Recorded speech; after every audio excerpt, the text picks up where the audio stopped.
All righty, it is time now for the Eric Kendricks Show here on your home of the Cowboys, 105.3 The Fan, and a good afternoon, sir. How the heck are you doing here? What's up? Well, you know, we're getting excited. It's been a bit of a layoff. Everybody get rested up here with the extra couple days. Yeah. It was kind of weird watching football on Sunday a little bit. Obviously, get our bodies a little bit more of a break.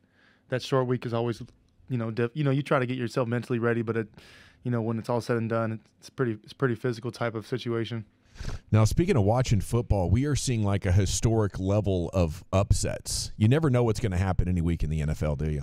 Yeah, I mean it's like I don't really count them as upsets, really. It's just kind of like any given Sunday. I know that everybody has favorites, and some teams may seem better on paper, but we all are grown men playing the sport. We all went to college. We're all the best at our position. A lot of schematics come into play, coaching, weather, all types of factors. Where sometimes you knock the ball out on the ground, and sometimes it takes a good bounce, sometimes it takes a bad bounce. So it's crazy. Yeah, there's so much variance in there, and you're right there. I mean, the teams, there's so much parity. They're so evenly matched that, so many things can sway the game one way or the other. Now, for you guys going in to face the Steelers, how do you like the idea of going to Pittsburgh? Do you have much history there? Yeah, I played there once, but I'm excited to play a night game there. I think that, when you think of Pittsburgh, you think of just classic football, hard-nosed. So I'm excited. I feel like the towels, everybody knows what's up. But yeah, good passion. Yeah, it's cool. It is those terrible towels, dude. I'm going to be in a sea of those. I'm traveling to the game with a couple buddies going as a fan. And, yeah, let's try to stay. I heard that you're going. Let's try to stay out of the the jails they have there, the makeshift jails. I got you. Don't try to pick any fights with anybody.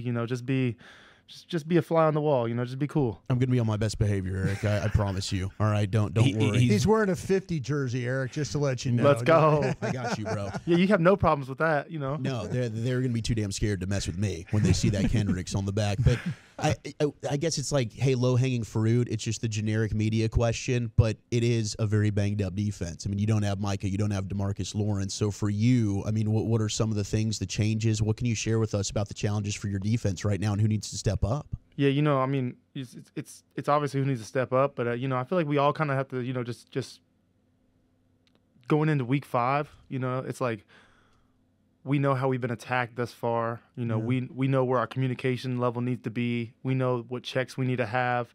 We know how to make adjustments during the game. You know what I mean? So like, just from a whole defense standpoint, we have higher expectations of ourselves from the first games. So like, now we're missing these a few pieces, but it's like, now other people have an opportunity to rise and rise to the occasion, especially on Sunday night. So this is one of my favorite kind of things about football. It's like you see what people are made of.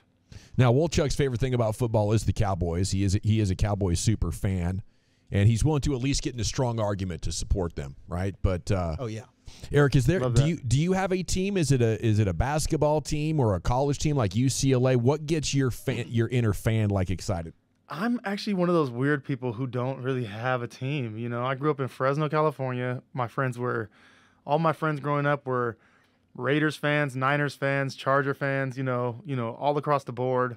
It has a bunch of Rams fans, and then for the basketball, it was like, I don't even know, Lakers, no one was really a Clippers fan. No, people came Warriors fans late on the game, but yeah, I feel like it was just all over the place. My family never really had a favorite team. Me and my brother are very similar in that aspect, but I definitely had favorite players. I feel like I was a big running back fan, especially, growing up. My dad played running back. I played running back, elementary and things like that. So it was like I really like watching running backs as they played on Sundays. But then for basketball, I mean, you were like 8 and 9 years old when Kobe and Shaq started dominating. That must have been, pretty fun for you to. Were you a Laker guy at all, or a Kobe Shaq guy? I would like to claim that I was, but like I said, I had a bunch of family and friends who were Laker fans, so I was watching the games and everything, and obviously, I was in tune with like Sports Center and stuff like that, but it wasn't like I had the jerseys. It wasn't like I had the, the constant updates and this. I didn't have the stress, honestly. I didn't have the stress of like. Sounds kind of nice, actually. Yeah. And it's crazy because when I graduated from UCLA, I was really invested into UCLA, and I mean, I'm still invested somewhat, but I would be glued to the TV, and it was just so I never had a favorite team like that, so I wasn't used to my stress level just raising and lowering as I'm watching a sports game on TV. So I feel for people a little bit.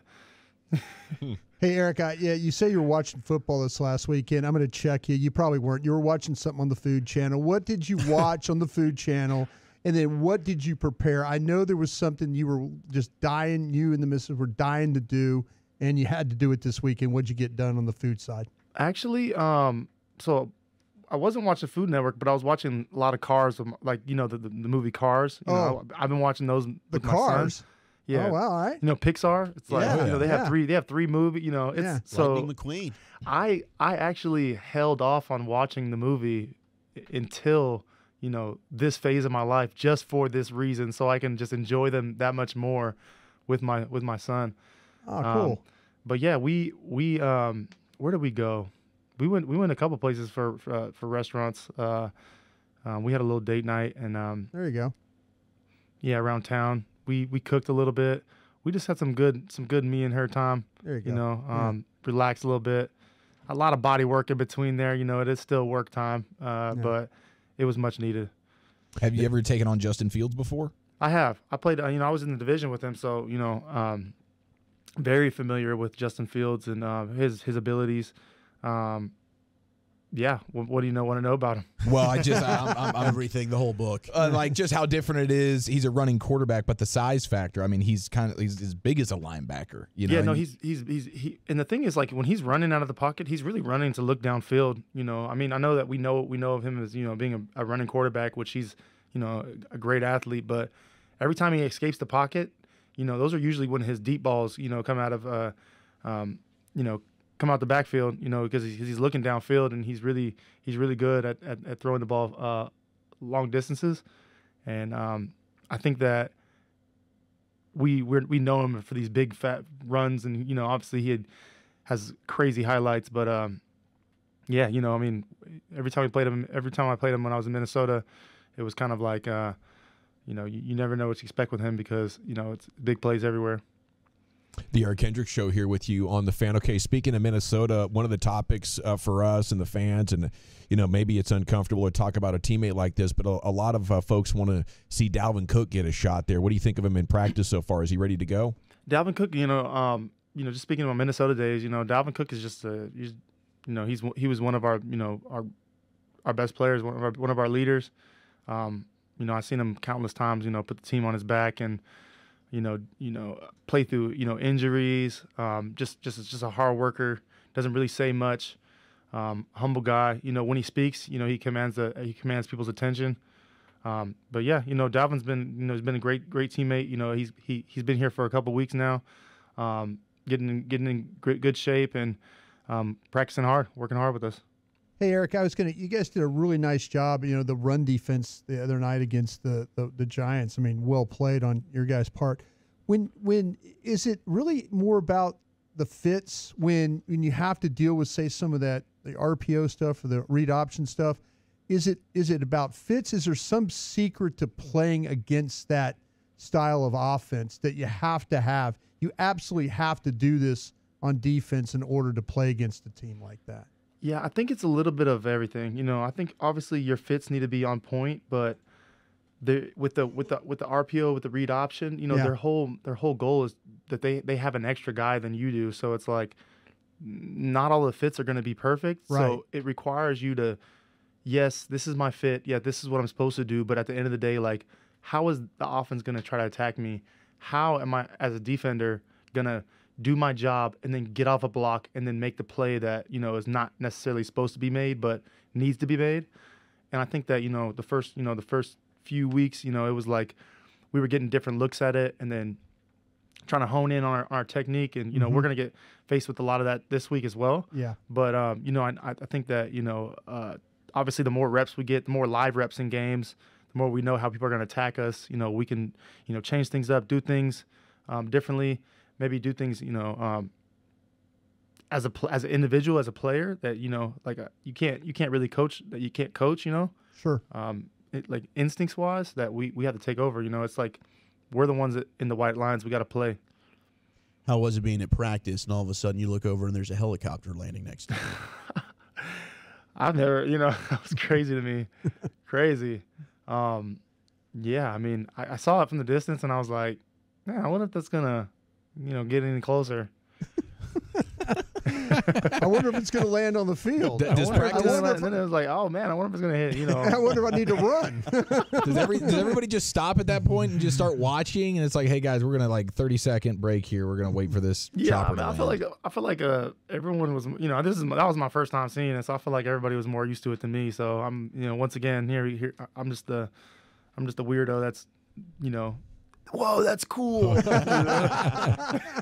So I feel like, when things like that happen, I feel like I'm just like a 12-year-old boy, it's just like, yeah, just the mechanics of things. Like, I'm a car guy, so it's just like, man, this is a big machine. Like, oh man. it is cool how smooth that thing is too. Oh, he'll give you a ride if you ask him, Eric. He'll give you a ride in that thing. That's crazy. Yeah. So what was crazier, seeing that thing touchdown or watching Brandon Aubrey actually miss a field goal? Gosh. That's crazy. That didn't happen.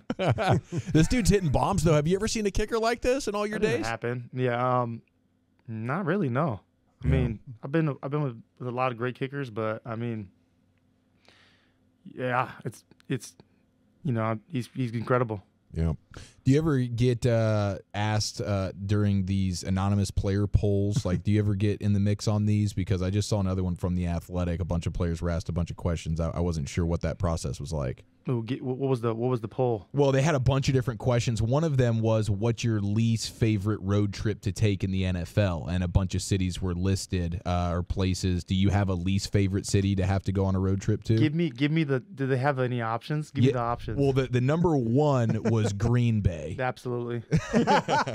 You don't like the Paper Valley Inn? I mean, the people in Green Bay are awesome. You know, Yeah. like the fan. I mean, like, that was my division rival Sure. for how long, and Oh, it's yeah. like I have nothing bad to say about. Sure. I love playing in Lambeau. It's an awesome stadium. It's an awesome venue. Appleton. The People are great, but those trips there, it's just kind of like it's out of the way. You're taking long bus rides. The food isn't. As you go to other cities, you're like, oh, I'm gonna go eat here. Right. Before the game. It's like just less. Less. I mean, I guess you're there for a reason. It's business, but at the same time, I think that's why it comes into play. Buffalo was number 2, by the way. I don't know. Yeah, That strikes a I chord. played there as well. Yeah, I mean, Buffalo's cool. Pittsburgh was one of the top votes, and obviously you guys will be there this weekend. One anonymous player was quoted as saying of Pittsburgh being his least favorite because it smells like urine in their locker room. Oh. That's verbatim. I haven't been there in a while, so I'll report back to you guys next week on that. Well, please do. By the way, I peed my pants last week right here on the show in your honor as a bet payoff. We called it the Eric Kendricks. Great. You'll do that from time to time. Did you just keep working? Yeah, just powered right through, man. It was awesome. But it's warm at first. There's kind of like a soothing feeling, and then 10 minutes later, you're shivering because you're so cold. Yeah. So that was the it's problem. like for an me. icy hot.